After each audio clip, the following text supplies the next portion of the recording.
जय हिंद दोस्तों। RP target education के यूट्यूब चैनल में आप सभी का स्वागत है। आज हम लोग देख ले रहे हैं बीए थर्ड सेमेस्टर के पेपर नंबर 2 लिंग विद्यालय एवं समाज। दोस्तों इस पेपर के अंतर्गत हम लोग आज देखेंगे लेक्चर नंबर 17। इसके पहले हम लोग 16 यानी 16 वीडियो विभिन्न टॉपिक पर हम लोग देख चुके हैं, जो कि सारे के सारे टॉपिक महत्वपूर्ण है। दोस्तों ये वीडियो आप नहीं देखे हैं तो इस वीडियो के डिस्क्रिप्शन में नीचे हम लिंक दे रहे हैं, वहाँ जा करके आप ये सारे के सारे वीडियो देख लेते हैं तो आपका बीए थर्ड सेमेस्टर के पेपर नंबर 2 लिंग विद्यालय एवं समाज बिल्कुल कंप्लीट हो जाएगा। तो दोस्तों आज का ये टॉपिक होगा आपका शिक्षा तथा लिंगीय समानता परिवर्तन के क्षेत्रों में योजनाओं का परावर्तन एवं स्थिति अध्ययन का विद्यालय शिक्षा में हस्तक्षेप। दोस्तों इसमें आप देखेंगे टॉपिक अगर तो ये शिक्षा तथा लिंगीय समानता परिवर्तन के क्षेत्र, ठीक है।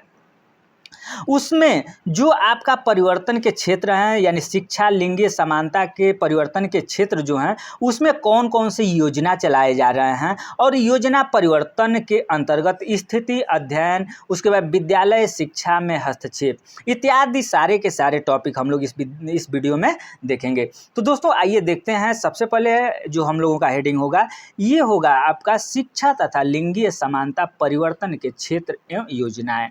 दोस्तों हेडिंग को हम लोग समझने का प्रयास करेंगे। सबसे पहले हम लोग हेडिंग अगर देखें तो ये इसमें शिक्षा तथा लिंगीय समानता है, ठीक है। आप केवल यहाँ देखिए शिक्षा तथा लिंगीय समानता। दोस्तों एजुकेशन के क्षेत्र में अगर देखा जाए तो लड़के लड़कियों यानी लिंगीय समानता का मतलब क्या हो गया, तो शिक्षा के क्षेत्र में लड़के और लड़कियों का जहाँ नाम आ जाए कि लड़कियों को इस तरीके से शिक्षा देना चाहिए, लड़कों को इस तरीके से शिक्षा देना चाहिए, वहाँ लिंगीय समानता कहलाएगा, ठीक है। तो शिक्षा के क्षेत्र में लिंगीय समानता परिवर्तन के क्षेत्र एवं योजनाएं, ठीक है। हम लोग क्या देखेंगे तो परिवर्तन के क्षेत्र एवं योजनाएं देखेंगे, ठीक है। तो शिक्षा तथा लिंगीय समानता परिवर्तन के क्षेत्र एवं योजना निम्न प्रकार से वर्णन किया गया है, ठीक है। ये कौन कौन से वर्णन अगर किया गया है कि कौन कौन सी योजना है तो इसको हम लोग देख लेते हैं। तो दोस्तों सबसे पहले कि कन्या भ्रूण हत्या। कन्या भ्रूण हत्या दोस्तों इसके बारे में तो आप लोग भली भांति परिचित होंगे। दोस्तों अगर देखा जाए कहने का मतलब ये है कि जो कन्या होती है, ठीक है, जो लड़कियां होती हैं उनको हम लोग भ्रूण में ही मार देते हैं, ठीक है। तो इसके बारे में लोगों को हमें जागरूक करना है, इसके बारे में लोगों को हमें शिक्षा ग्रहण देना है कि कन्या हो चाहे लड़की इत्यादि, लड़का हो चाहे लड़की, ठीक है, दोनों के बारे में आपको समाज में जो गलत भावना है उसको हमें हटाना पड़ेगा और कन्या भ्रूण हत्या को रोकना पड़ेगा। ये कैसे रुकेगा तो लोगों को शिक्षित करना होगा, ठीक है। नेक्स्ट आपका पॉइंट है कन्या शिशु हत्या। दोस्तों कन्या शिशु हत्या का मतलब वही, ये तो भ्रूण हत्या हो गया, लेकिन ये कन्या शिशु हत्या बहुत जगह ये भी देखा जाता है दोस्तों कि शिक्षा के अभाव में अगर कहें तो कन्या जो छोटी छोटी किसी के पास अगर 4 बच्चियां हैं, 4 लड़कियां हैं, 5 लड़कियां हैं, उसके बाद फिर लड़कियां हो जाती हैं तो लोग जो छोटी बच्चियां होती हैं उनकी हत्या कर देते हैं, ठीक है। तो इसको भी हमें रोकना होगा। उसके बाद दहेज। दोस्तों सबसे बड़ा अगर देखा जाए तो लोग लड़कियों को भ्रूण में और कन्या शिशु हत्या क्यों करते हैं तो उसका बहुत सारा रीजन है, क्योंकि समाज में लड़कियों को अगर देखा जाए तो समाज में लड़कियों को लोग कुछ अलग नज़रिया से देखते हैं, ठीक है। हमारी ही बहन है, हमारी ही बेटी है, लेकिन उसको हम अपने बहन बेटी को अलग नज़रिया से देखते हैं, दूसरे के बहन बेटी को कुछ अलग नज़रिए से देखते हैं। तो दोस्तों समाज में ये शिक्षा देने का और समाज में अगर देखा जाए तो ये प्रचार करना है और लोगों को समझाना है कि जैसे हमारी बेटी है, जैसे हमारी बहन है, उसी तरीके से दूसरी भी लड़की को या दूसरी भी बेटी को बेटी और बहन के समान ही समझें, जिससे कि लोग कन्या को भ्रूण हत्या करने से और कन्या शिशु हत्या करने से परहेज करें और लड़कियों को भी समाज में सम्मान मिल सके, ठीक है। इसके साथ साथ हमें खुद दहेज के बारे में समझना होगा दोस्तों, क्योंकि दहेज हम देते भी हैं, दहेज लेते भी हैं। तो हमें पहले तो सबसे पहले अगर देखा जाए तो अगर हम लोग दहेज लेना छोड़ दें तो शायद दहेज देना न पड़े। ठीक है, उसके बाद बाल विवाह। दोस्तों जो समाज है, समाज में बाल विवाह के बारे में चर्चा करने की ज़रूरत है और बाल विवाह को रोकने से संबंधित हमें शिक्षा लोगों को देने की ज़रूरत है। ठीक है, उसके बाद नेक्स्ट जो आ जाता है प्रदा प्रथा। दोस्तों लड़कियों औरतों को पहले ये था कि प्रदा प्रथा, जो कि आज के समय में अगर देखा जाए तो ये लगभग बिल्कुल हट चुका है। लेकिन अगर मुस्लिम समुदाय में देखा जाए तो उन लोगों को धर्म के अनुसार, दोस्तों उन लोगों का धर्म होता है जैसे प्रदा प्रथा। अभी मुस्लिम महिलाएं बहन जो भी हैं वो पर्दा में रहती हैं। ठीक है, लेकिन अगर हिंदुत्व धर्म में देखा जाए तो लोगों को प्रदा प्रथा से बाहर निकाला गया है। ठीक है, उसके उत्तराधिकार में पुरुषों को आगे रखना। दोस्तों अगर देखा जाए तो ये उत्तराधिकार, जैसे मान लीजिए कि जो हमारा उत्तराधिकारी है, जो हमारे पिता का संपत्ति है, घर में जो भी संपत्ति है, घर में जो भी चीज़ है, उसमें पुरुषों को सबसे आगे रखा जाता है, स्त्रियों को आगे न करना। ये भी अगर समाज में देखा जाए तो लैंगिक विभिन्नता का एक ये है। ठीक है, उसके बाद नेक्स्ट है पैतृक संपत्ति में महिलाओं को अधिकार न मिलना।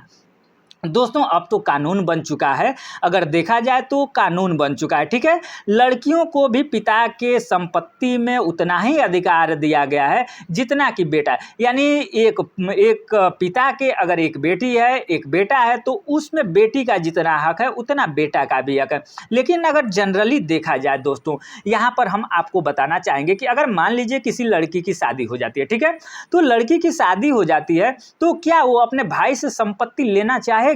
क्या वो अपने पिता से संपत्ति लेना चाहेगी? दोस्तों अगर कोई भी लड़की अगर ससुराल चली जाती है, शादी हो जाती है, अगर उसके बाद आ करके अपने पिता के संपत्ति में से आधा का हिस्सेदार हो जाती है तो उसको ससुराल मायके में या तो संपत्ति मिलेगी या नहीं तो इज्जत मिलेगी। अगर ये लड़की संपत्ति ले रही है तो भाई पिता से इज्जत पाने का कोई हकदार नहीं है और कोई देगा भी नहीं। ठीक है, तो लड़कियां अक्सर करके अगर देखा जाए तो कोई भी लड़की अपने पिता के संपत्ति में लेने का कोई भी ये नहीं करती है। ठीक है, अगर इस तरीके से देखा जाए तो बहुत रेयर केस, बहुत विशेष परिस्थिति उस तरीके से हो जाती है तभी कोई लड़की अपने पिता के संपत्ति में लेना चाहती है। ठीक है, उसके बाद अगर देखा जाए दोस्तों तो महिलाओं को निर्णय लेने तथा अभिव्यक्ति की स्वतंत्रता न होना। दोस्तों अगर हिंदुस्तान में देखा जाए, अपने देश में देखा जाए तो अगर महिलाओं को निर्णय लेने में तथा अभिव्यक्ति स्वतंत्रता नहीं है।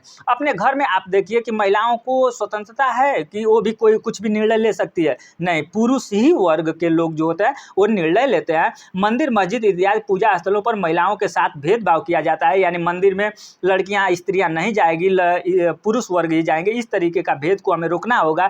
घरेलू हिंसा जो है, यानी घर में जो पुरुष और स्त्री के बीच में जो लड़ाई झगड़ा होता है उसको रोकना होगा। शाब्दिक दुर्व्यवहार यानी लड़कियों औरतों के बारे में जो हम लोग शब्दों के द्वारा दुर्व्यवहार करते हैं उसको भी हमें शिक्षा के माध्यम से बदलना होगा। सार्वजनिक स्थल पर भेदभाव तथा गलत आचरण होना, इस तरीके से स्त्रियों के साथ सामाजिक क्रियाओं इत्यादि में भेदभाव होना, विवाह के समय कन्या के घर वालों तथा परिजनों के साथ भेदपूर्ण व्यवहार करना, वर्तमान में स्त्रियों को एक उत्पाद की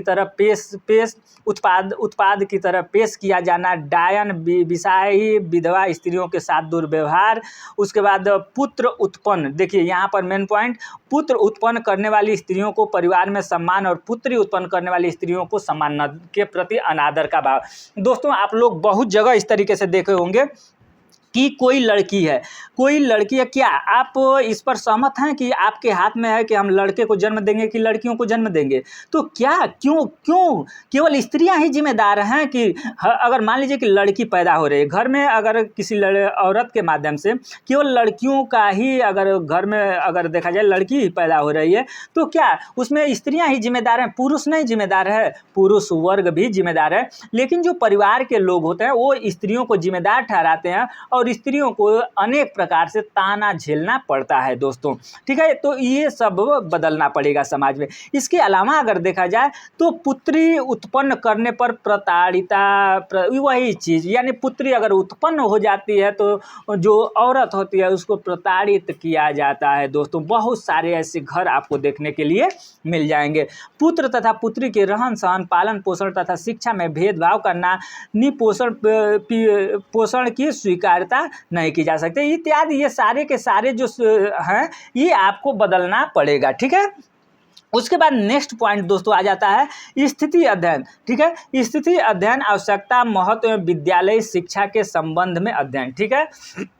इस टॉपिक को हम लोग देख लेते हैं, ठीक है, कि हमें आवश्यकता एवं महत्व क्यों है विद्यालयी शिक्षा के संबंध में अध्ययन, ठीक है।